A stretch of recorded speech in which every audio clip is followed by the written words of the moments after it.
Now moving on to some exciting developments from the heart of Watertown as city officials begin the revamping process, so to speak, of Watertown Square.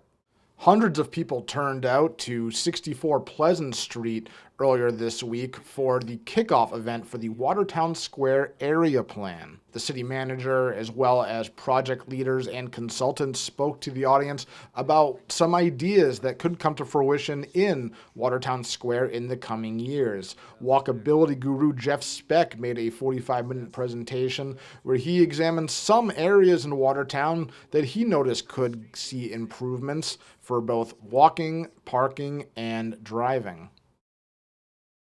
The Watertown Square Area Plan is about taking a project outside of the square, so to speak, and bringing it to anyone. And what's great about the area plan is that anybody in the community, whether they're a resident, a business owner, a cyclist, a pedestrian, a commuter, whomever they are, they can come and bring their experience to the table.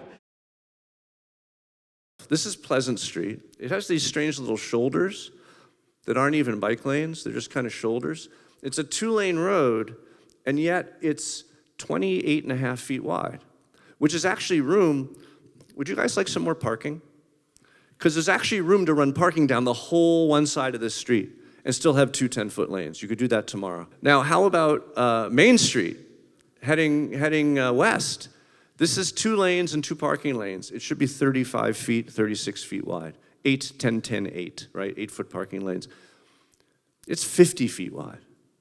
That's doing nothing but encouraging speeding. And thank goodness you have so much congestion on it, or you'd have deadly speeding on it. This is Prospect Park West in New York City, in Brooklyn. You can see they went from a 3-laner to a 2-laner by pulling the parking off the curb. Of course, the number of cyclists tripled, sidewalk cycling disappeared, speeding dropped precipitously, injury crashes down 63%. Just as many cars are using this street as before. And that's a real lesson, that actually getting cars to go slower, you can move more vehicles. I think when George became city manager, I just had an extra hour one afternoon, and I made this proposal, which actually more than doubles the amount of open space by using roundabouts and actually repossessing and allowing buses to share with us the bus lane, creating one-way flow around a green, which is now, as you can see, a ton bigger, which is accomplished by putting roundabouts on either end. And I don't know if this works. I don't know if it's the right solution, but I just want you to know that, we've been thinking about it for a while. This was a year ago. So just something to consider.